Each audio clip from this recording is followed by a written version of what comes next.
very first mango and grits YouTube food tutorial. I am Mary. I am the grits of the group. And my husband, Steven. Steven, say hey. Hey. He's the mango of the group.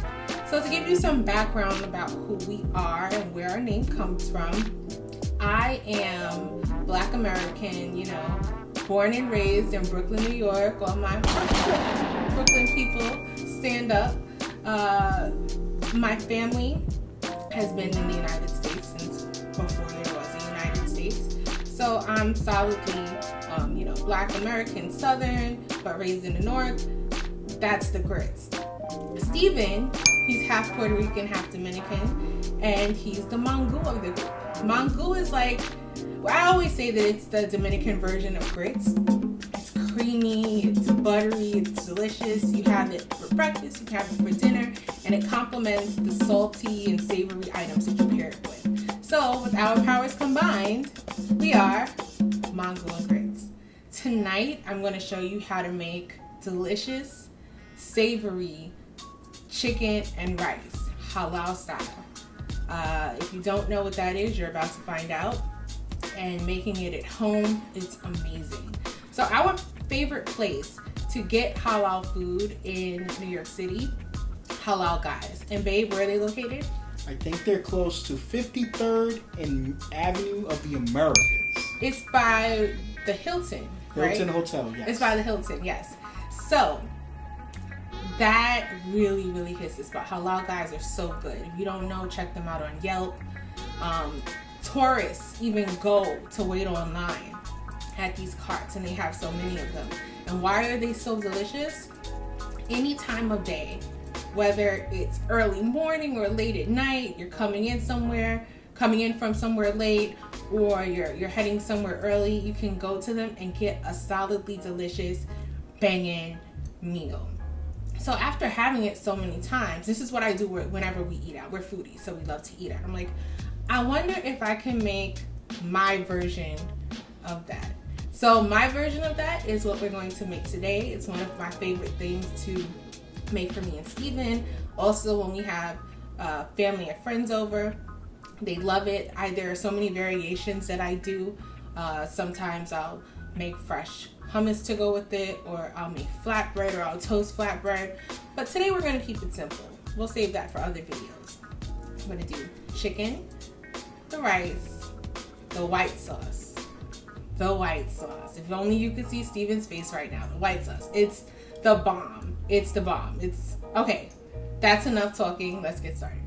Okay, so before we start cooking, it's important that you know the spices that you're working with. So over here, we have our seasoning salt. You could use regular salt, but in my opinion, a little seasoning salt, especially something basic like Lawry's, never hurt anyone. The additional things inside of it are a little bit of sugar, a little bit of paprika, a little bit of garlic, but in such small amounts that it's really just salt with a little something special. So in addition to that, we have coarsely ground black pepper. You could use finely ground black pepper, but I find that sometimes when it's ground too finely, it gets lost in whatever you're cooking. So for this, I really like coarsely ground black pepper, garlic powder, onion powder, cayenne pepper. Now, don't be afraid of cayenne pepper. I know a lot of people think that it's, paprika's spicy turn-up cousin. It's not. Used in moderation, it gives like a nice complexity to the flavor profile that isn't too spicy. And back here we have our flavor trilogy, right? This is what makes the chicken and rice really stand out.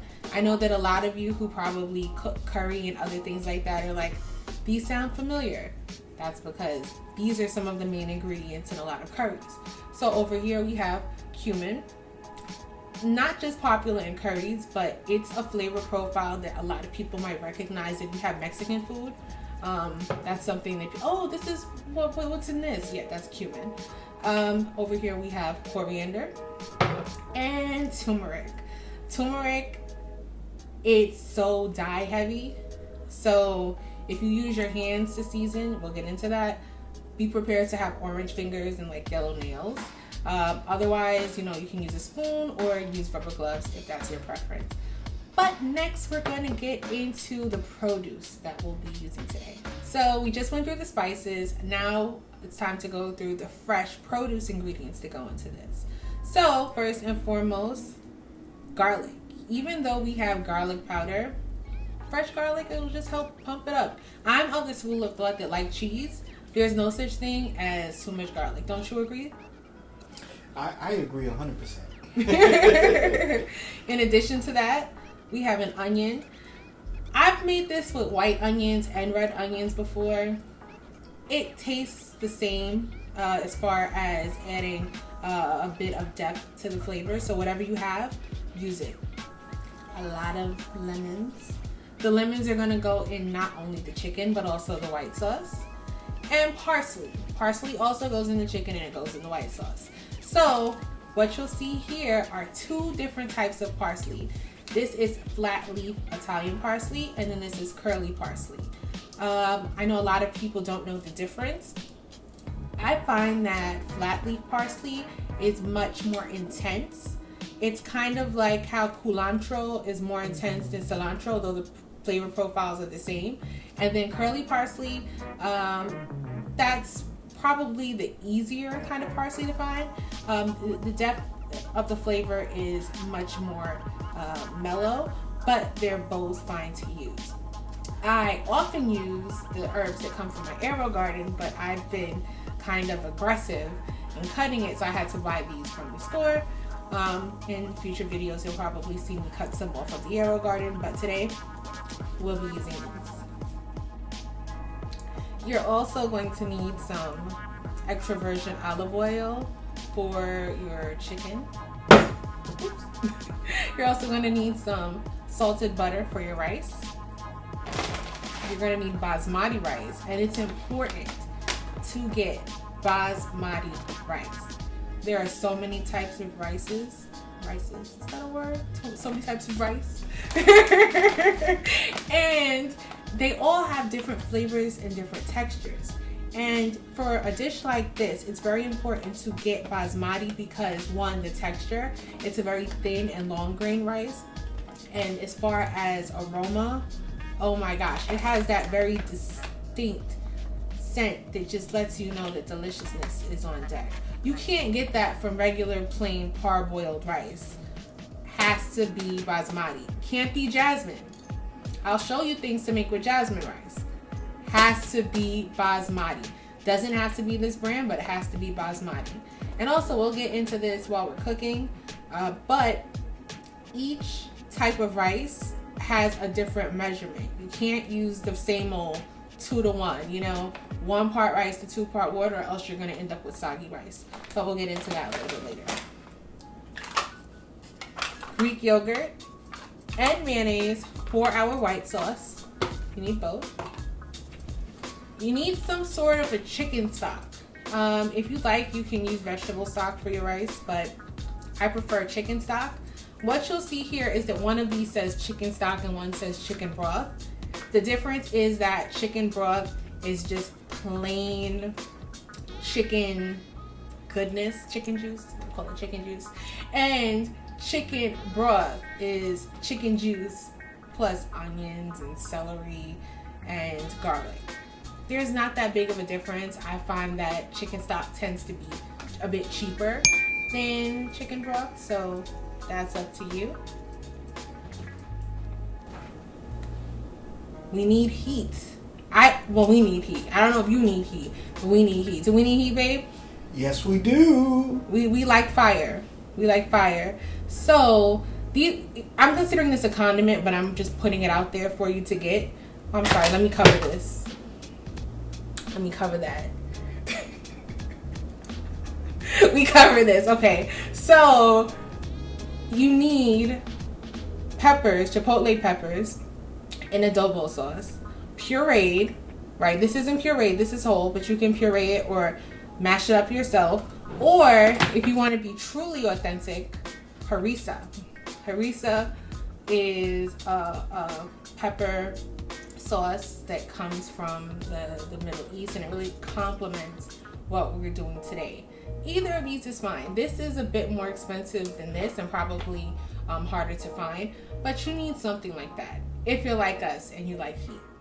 So our star ingredient of chicken and rice is the chicken. So here we have a boneless, skinless chicken thighs.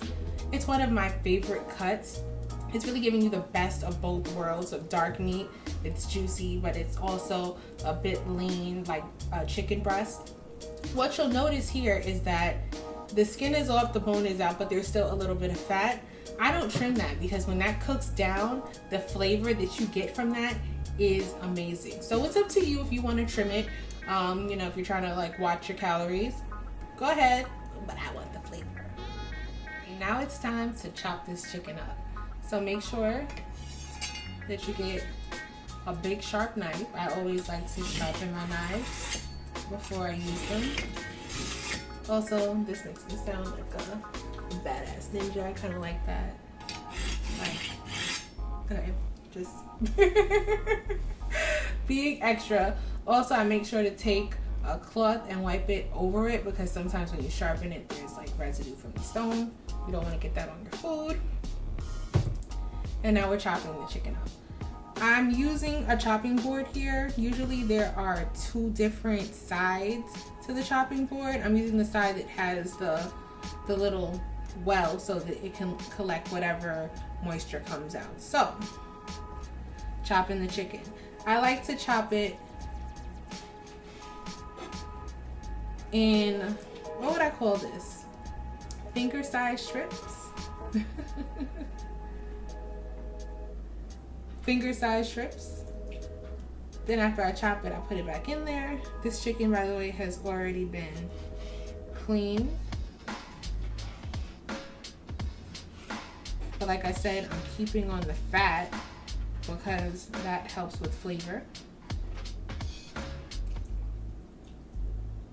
And I think I'm using maybe about 5 or 6 large boneless, skinless thighs.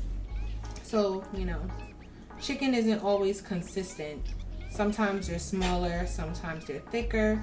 So, you know, make sure that you have enough. Also, as you're doing it, you know, feel for things like right here. This is a bone that made it through the boneless process. So I will not be adding that. Put it to the side because I'm going to toss it.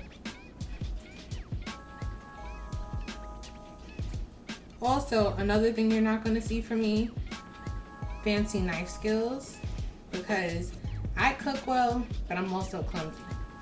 So I admit that, and I know that this one over here is probably shocked to hear me admit that, but I am a little bit clumsy. So I kind of am. So I'm not going to do anything to jeopardize my fingers.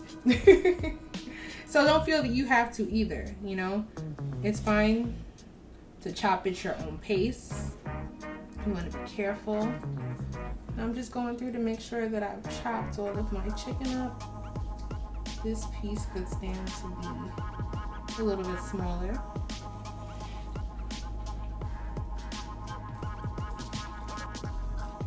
Okay, so all of my chicken is chopped up. Okay, I'm going to show it to you. Right, so uniformity is important so that everything cooks up even. Next, I'm going to wash my hands and wash my area because I don't play about cross-contamination. Some people say that I'm too serious about it even when I go shopping at the supermarket or if I get grocery delivery. I'm like, you know, why is the meat next to this? Meat should be separate. So when we're cooking, we want to make sure that our meat is separate, especially, you know, chicken. You don't want salmonella all over everything. You want flavor, right? Okay, so I'll be back. I'm going to wash my hands.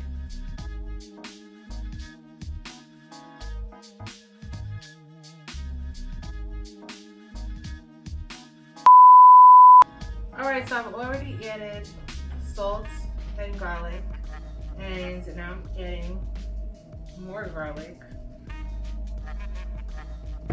Next, I'm adding onion powder. Again, I'm not the kind of person that measures my seasonings, and that's something that I hope that I'll be able to show all of you how to do after you've been cooking with us for a while. I think what do they say, that the ancestors tell you when to stop? But really it's, you know, it's trial and error and a matter of personal preference. And I tend to just go by what things look like, right? Like that looks like it has enough seasoning and it works. So this is not spicy. It's a spice, but it's not spicy. So you may notice that I'm more generous with that than I was with the cayenne pepper or the black pepper. Garlic powder, onion powder are not spicy. Cumin is powerful, so it's gonna give proportionally less cumin. And turmeric, oh my god, coriander right here. It's also rather mild, and that's not coming out enough for me, so I'm opening up the pour spout. Okay, so now let's take a close-up look at what our bowl looks like with all of our seasonings added.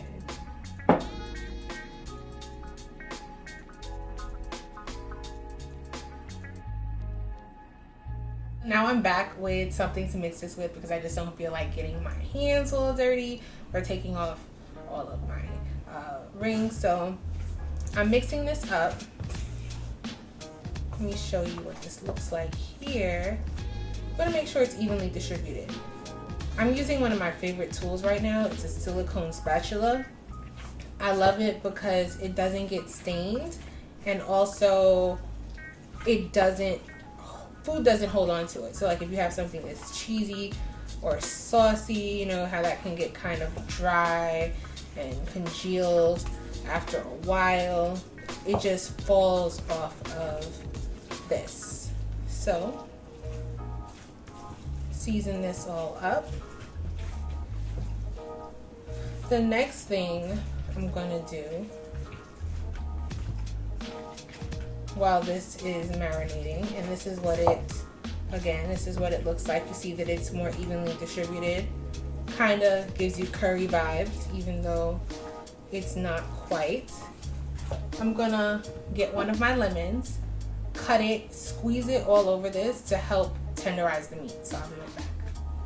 Okay, I'm back. So I have this lemon here. It's nice and juicy. I'm gonna cut it up so that I can squeeze it and add it to this chicken to help with the tenderization. Now, you know what? There are seeds here. You don't want that to get into your chicken. So you can either pick them out or you can get something to strain it. I'll be right back. I'm gonna get something, cool little gadget that I have that helps me when it comes to straining. Okay, so I went to go get this little gadget here so that I don't get seeds in my chicken as I'm squeezing the lemon. And here's a funnel, but this funnel comes with a cool little attachment that I guess you can compare it to cheesecloth or something. You know, it's reusable and it helps to catch the seeds. Now I'm sure it wasn't created for this exact purpose, but it works for me, and that's what we do. We improvise and we make things work for us. Oops.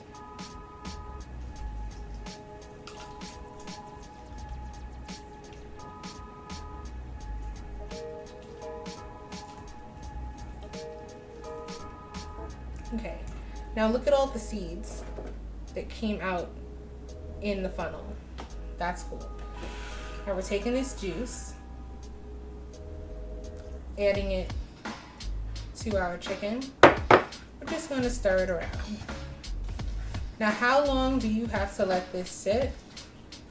As long as you have, like if you only have 20 minutes, that's fine. If you have no minutes, that's fine, because as you're cooking it, all of these spices are going to bake into the meat, and you're also going to add a bit more of the coriander, turmeric, and cumin as you're cooking, plus the garlic and onions, which we don't have. So the flavor party is just getting started. Here's what we're looking like. And now it's time to go to the stove. If you zoom in, you'll see that when your oil starts to get hot, there are these little bubbles that begin to form. All right, you want your pan to be nice and hot when you add this chicken. Okay, I'm feeling the fire. One of my favorite songs, right? Now we're going to drop this in. It's going to sizzle. It's going to pop you. Do it fast.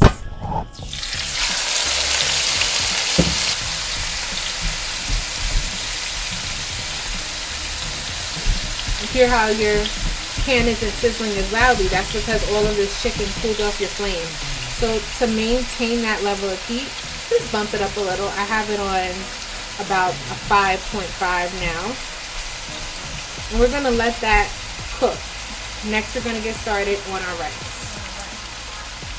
My favorite kind of pan to use when cooking rice is called calderón in Spanish, right? Calderón, yes. Calderón in Spanish. In my area of Brooklyn, we just call it the metal rice pot. You know, like same difference. Now, turn this heat on. Okay, now we're going to add, you got it? About a half a stick of butter.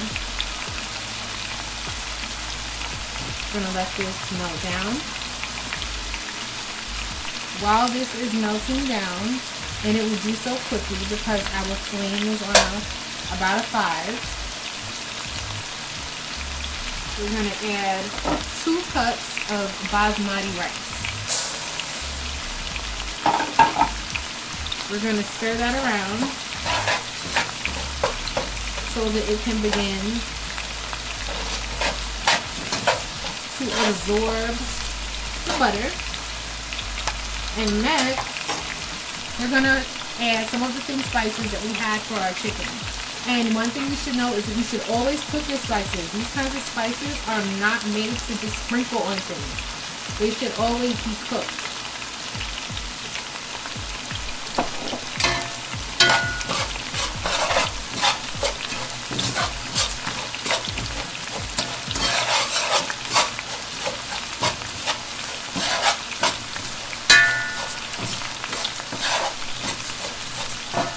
You see our butter is melting.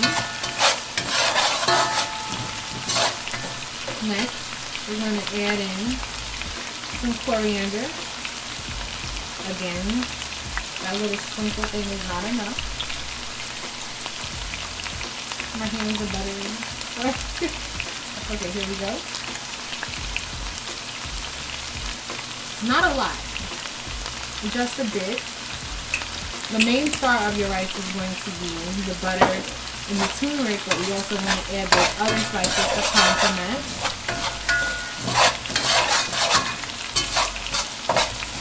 Next, we're going to add a little bit of the cumin. Again, just a smidge.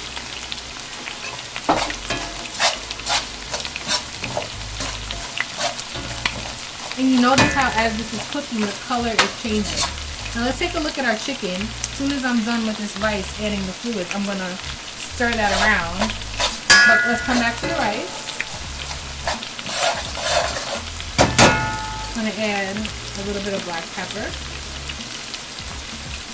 A little bit. And if you recall, I told you that unlike regular parboiled white rice, the ratios for basmati are not 2 to 1. So for this 2 cups of basmati rice, we're actually going to add 3.5 cups of fluid. In my case, I always use chicken stock because it provides so much flavor. So this measuring cup is really beat up, but it's bomb because the sizing is perfect.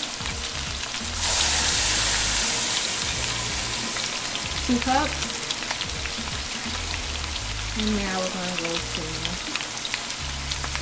1.5. Now when I use these containers, I'll always have some left over. We'll save that for the chicken on this side. We're going to let this basmati boil It's almost to a boil now. But when it comes to a full boil, then we're going to cover it up on about a 2 or a low and cover it. But this chicken right now needs our attention. It looks beautiful. Oh my gosh. The house smells amazing. The chicken looks amazing. And I'm sorry, this is one thing, as much as I love halal guys and as much as they kill it, this is something you can't get at a cart. You can't get this level of caramelization in a cart.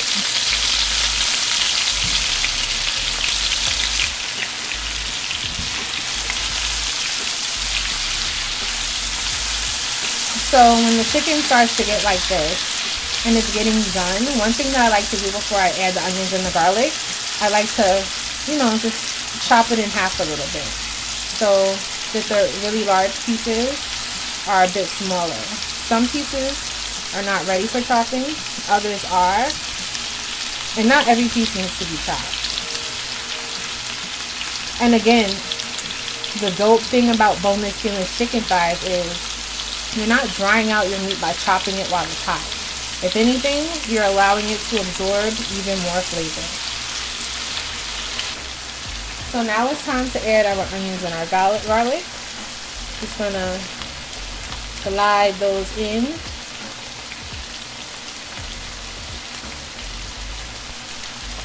The house smells so good. Yes, it does.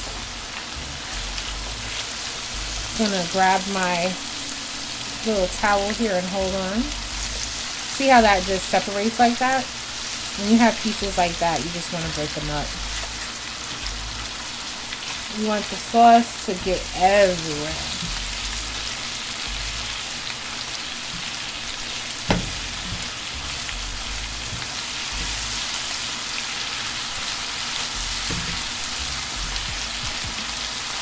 Okay, so we're gonna let this cook down. Look what's boiling. Time to give it one stir, a good stir before you cover it, and then you're not going to touch it again until it's done. So let me get my lid here, cover it. It's on a 5. I'm turning it to between a low and a 2. And now we're going to do our white sauce while our chicken is cooking. Alright, so now we have our chicken finishing up on the stove. Our rice is almost done. Now it's time to get into that white sauce. So first things first, I have some Greek yogurt here. In my opinion, all Greek yogurt is not created equal. For this white sauce, I love the consistency of it. It's so thick and rich. Sometimes I buy the big containers. What size is that? I don't know. I feel like it's 30 ounces. You know, like they're the really big container.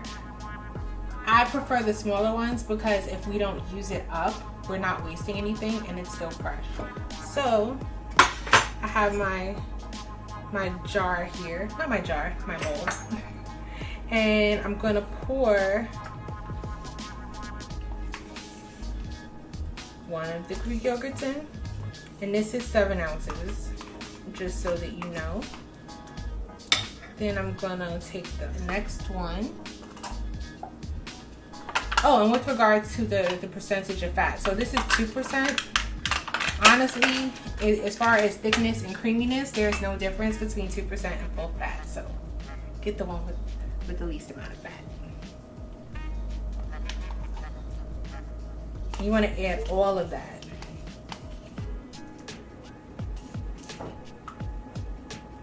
Okay, next, and let me take this out. Put this to the side. We're going to add our mayonnaise. It isn't going to taste like mayonnaise, but the mayonnaise helps to give it like a velvety texture, a type of viscosity that you're not going to get with the Greek yogurt alone. So I tend to put, again, I eyeball it, about half as much mayonnaise as yogurt. And again, I'm eyeballing it. And I know you're like, this is a lot of white sauce. The white sauce is amazing. Plus it's like a good salad dressing. You can have it long after your, well, not long after, but in the days after your chicken and rice is done, you can have that. Okay. So the next thing we're going to do is we are going to chop up our lemons, right? And I'm going to bring my nice little strainer here to help me.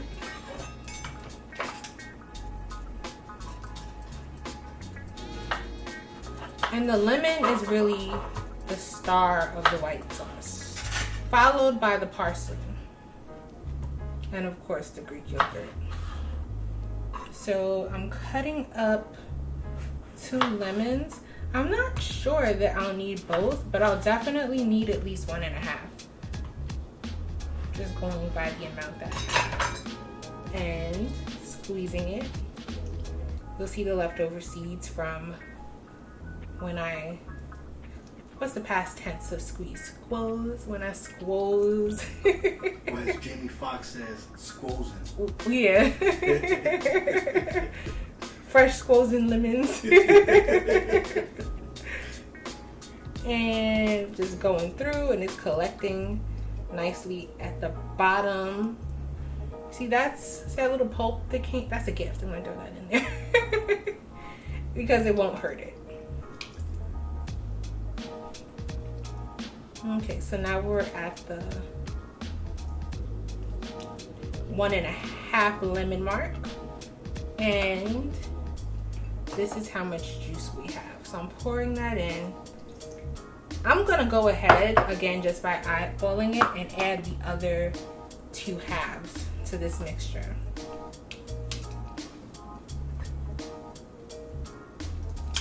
If you add too many lemons, worst case scenario, your sauce is a little bit thinner than usual, but it's still going to be thick and delicious. So, adding that.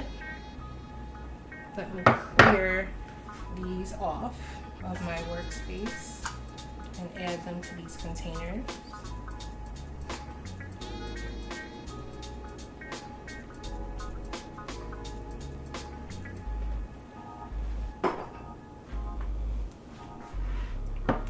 So the next thing that we're going to do is we're going to chop our parsley. Now, in the beginning, I mentioned that there are 2 different types of parsley that I have here. Flat leaf Italian parsley and curly parsley. I'm putting the flat leaf in the sauce because it has more punch. And I'm gonna add the curly to the chicken in a little bit, just because, you know, we want a little parsley, we don't want a lot of parsley. I'm actually not going to use all of this parsley for the white sauce. I'm gonna cut like half of it. If you have any parts that are too stemmy, if you have any parts that are too stemmy, you're going to want to just take it off, chop it up. And it doesn't have to be chopped too small. The chunkiness actually adds to this sauce. So as you see, I'm going through, chop, chop, chop. Then I'm just gonna bunch it up again and then just give another little chop. Okay, and I'm gonna add that to this. I'm gonna add some salt. Now, as far as how much salt to add, again, I eyeball it. I kind of go by like 1, 2, 3. That's not, what is that? That wasn't even a real count off, but I eyeballed it. The black pepper.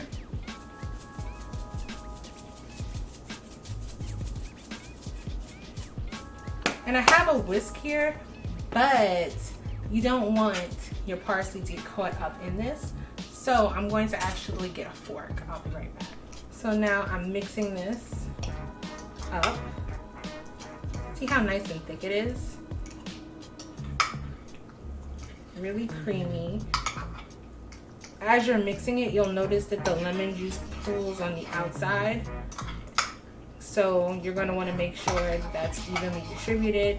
It's okay if a little bit pops out like that. That's what workstations are for.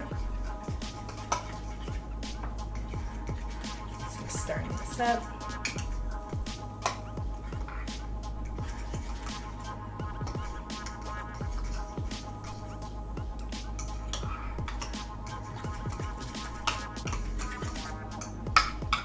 I'm gonna add just a little bit of black pepper. Again, I didn't taste it yet, but I'm going by sight. Because I don't even see the specks that I added last time. This looks so good. Are we getting this? This looks really good. And I think we're done. I am gonna taste it. So let's see.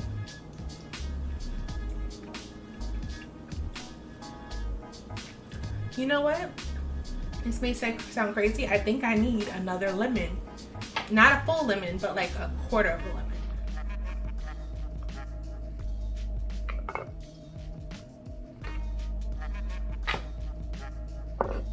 I know it's not a lot of juice, but I think that will take it to the level that it needs to be at to really get that punch of lemon. Okay, now we're gonna test it. We're gonna see if it's good. I think it's good. Let's go. That does it. So now we're gonna go back into the kitchen. We're gonna check out this chicken and rice. Should be ready to be done, and then we're gonna plate and chow down. All right, so check out this chicken. This chicken is ready to go. Look at the color on it. Oh my gosh, it looks so freaking delicious. Look at those crunchy bits. The crunchy bits are Steven's favorite part before he does the dishes, because you know we don't have a dishwasher. You know, I'll hear him in the kitchen. What are you getting the crunchy bits? Okay, sir, get your crunchy. Stop. Look at that one right there. Look at that crunchy bit right there. Lord, look at that one too. Oh, you're singing? Yeah, I'm sorry. Okay, so to finish this, I'm gonna firstly add some of that curly parsley. I'm gonna turn the pan off now because I don't want to cook the curly parsley, but I still want it hot so that it wilts.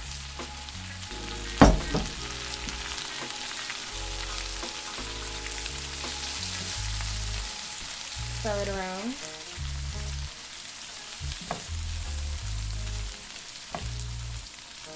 You see how, like over here, it's starting to wilt? If we were to put the Italian parsley in here, it would be a wrap.